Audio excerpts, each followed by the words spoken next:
latest data on charitable giving from the best source possible, Giving USA. I'm Bill Stanczykiewicz. This is the first day from the fundraising school, and I'm joined today by my colleague, Dr. Anna Pruitt. Anna leads the team that does the research and writing of Giving USA, as she is a member of the Indiana University Lilly Family School Philanthropy Research Team, and this work is done on behalf of the Giving Institute. And Anna, always a delight to have you with us on the Fundraising Schools podcast. Thank you so much. I'm so glad to be here today. All right. This is almost like one of those award shows. You know, somebody comes up and they open up the envelope and they pull out the information. What do the data say this year for Giving USA? So there's really a headline that's in two parts. The first part of the headline is that total giving declined. And we know that that doesn't happen very much. It's only happened 3 other times in the last 40 years. And it might initially seem quite scary to people, but it's important to add the second part of the headline too, which is that we're coming off of 2 of the best years on record, just really incredible years of giving. So we are seeing a decline, but it's really important that we're putting it in perspective.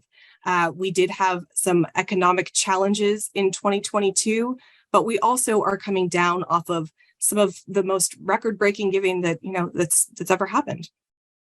So when you talk about a decline, first of all, what's the number? What's the headline number at the top, the number of dollars donated as measured by Giving USA in 2022? Thanks for bringing this up. We are at $499.33 billion. So even with the decline, we are close to $500 billion in charitable giving in 2022. And we're seeing a decline from about 3%, which means that we actually broke that $500 billion threshold last year in 2021. So you use the word decline. When I look at the numbers from 2021, it was in the 480 range. You're saying this is in the 490 range, and you're calling it a decline. Why, Dr. Pruitt, is this a decline?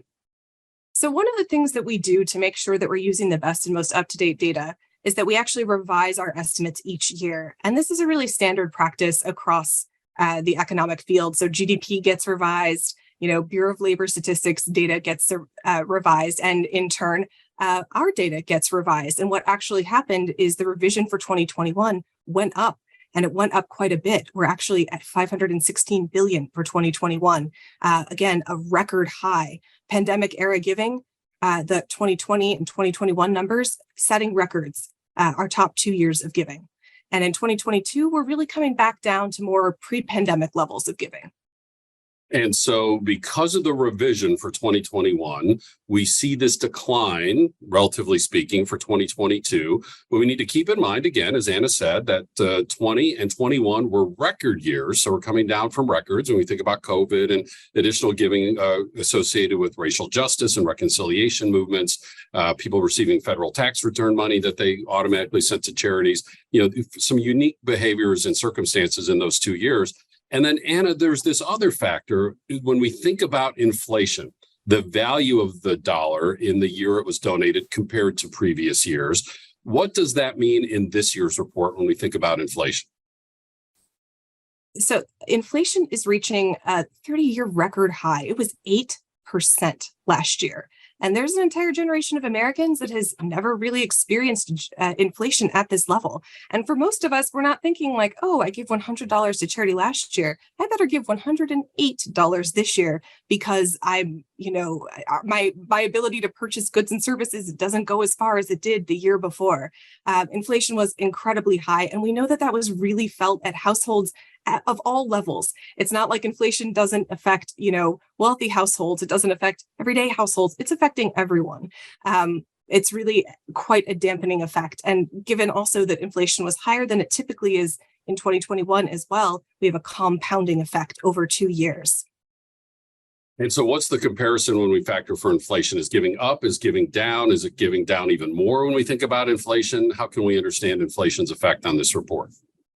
Because of the high levels of inflation, we're actually seeing a pretty steep decline in total giving, around 10%. With that said, it's important to be putting this in context. And I should also make sure that I want to point out that a lot of that decline is really coming from giving by individuals specifically. There are 4 sources of giving: individuals, foundations, bequests, and corporations. And for 3 of those sources, bequests, corporations, and foundations, giving grew in current dollars. It just didn't keep pace with that rampant 8% inflation. Where we really see the decline coming from are giving by individuals. And the reason we're seeing that is because it was really a perfect storm.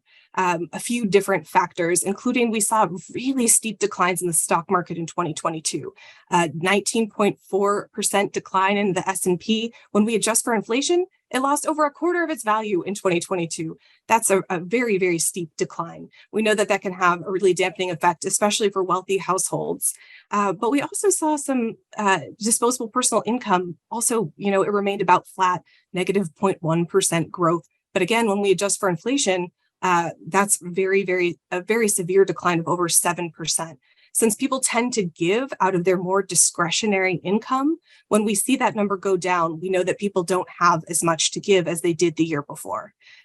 So when we add to those factors, the fact that media wasn't covering all of the crises that we've seen in the pandemic era, exactly the things you mentioned, COVID relief, the movement for racial justice, as well as the initial effects of those things in 2020 and 2021 that garnered so much attention. We really didn't see that as much in 2022. So people may not have felt compelled in the same way that they have in the previous couple of years. So that's really a perfect storm for giving to decline. And so, Anna, just to summarize then before we move on, giving in terms of the constant dollars and in terms of inflation adjusted dollars, what are the percentages? So we're down what percent by the constant dollar, meaning, just comparing one year to the other. And then when we adjust by inflation, just so people can just kind of get an overall understanding of what we're talking about here relative from one year to the next. Sure. So for giving in current dollars, we're down 3.4%. When we adjust for inflation, that's a decline of 10.5%. And in particular, that decline is being driven by giving by individuals, which again, like total giving, reached record years in 2021. But we again see a steep decline. In current dollars, that's 6.4%. And when we adjust for inflation, that's negative 13.4%. So again, inflation playing a pretty significant role in the sort of severity of the declines. I want to ask you about foundations and corporations. I also want to ask you about subsectors here in a moment, but kind of one last inquiry related, compare one year to the next.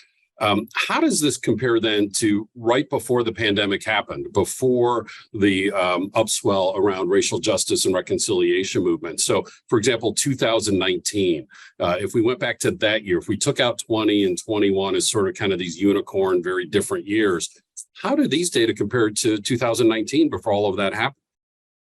Well, bequest is a bit of a weird one because bequest is just very volatile and we see some of those high levels. But for corporations and foundations, we are still well above those levels that we are seeing pre-pandemic. And that's really important to keep in mind. We are still a ways off on giving by individuals to get back to that level when we adjust for inflation. But, we, again, I think there are some things to be hopeful about on that front, especially because we know that decline is coming off of two, incredible years. Anna, these, year-to-year comparisons are very interesting. But since we're talking so much about two very unusual years in 2020 and 2021, let's go back before that all happened in 2019. How does this report's gross total of charitable giving compare to what happened in 2019? Maybe that also gives us a better understanding over a longer period of time of how to understand what's happening with charitable giving here in the United States. This is a great point. So there's two really important factors here. We are way up in terms of dollars in current dollars for 2019 when we look at total giving, 2019 versus 2022. Even when we adjust for inflation, the dollar amounts are very similar. In 2019, our total is $500.17 billion. In 2022, again, that total is $499.33 billion. So we are really close. In other words, what we're seeing in 2022 are levels that look very similar to what we're seeing pre-pandemic.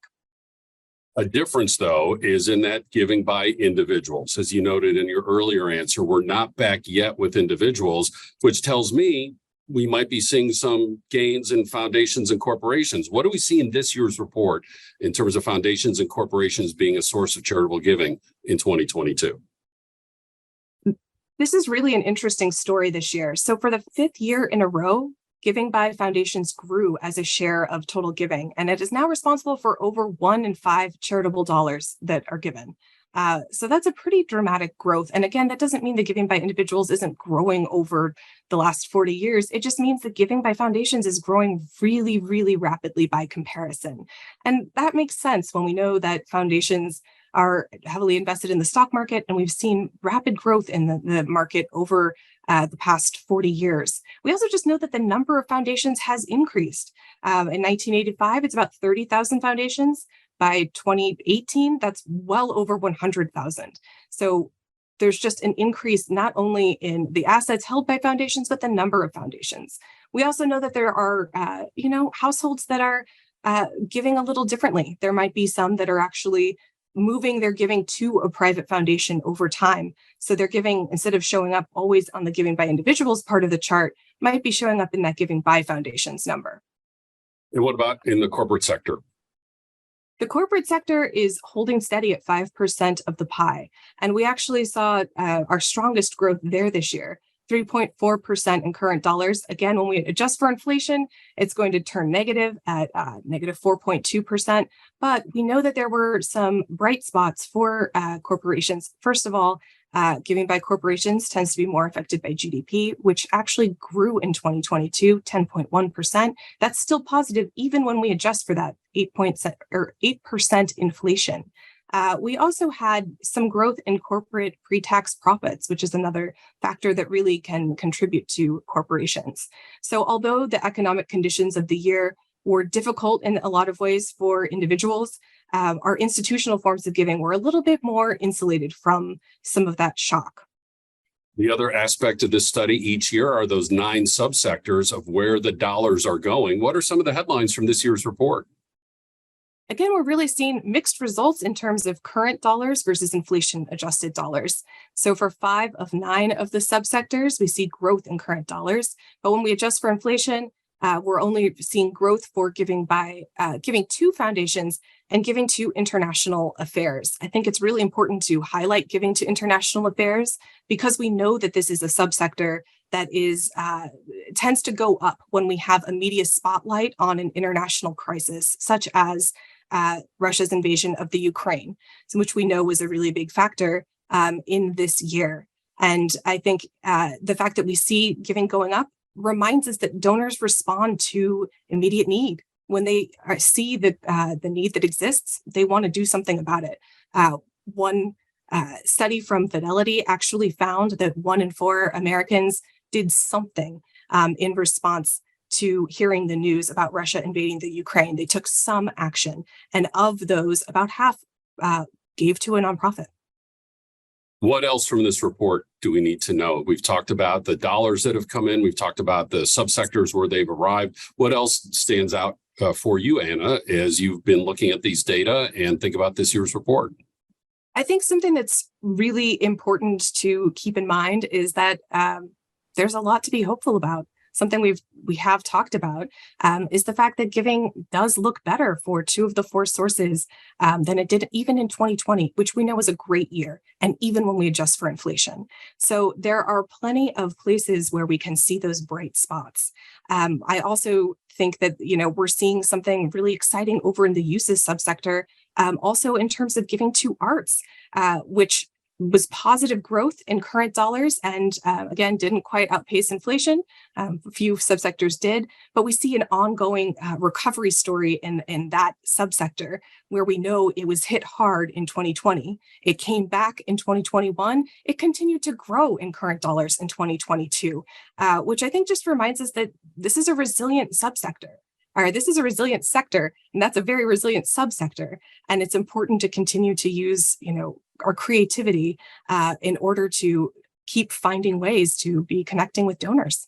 So to summarize the data, in 2022, charitable giving in the United States was at $499 billion. That is down compared to 2021, whether we measure by current dollars, the value of the dollar, the year the dollar was donated, or constant dollars when we adjust by inflation, down by about 4% in terms of the current dollars, about 10% in terms of inflation adjusted dollars. And of course, we need to keep in mind that 2020 and 2021 were record years.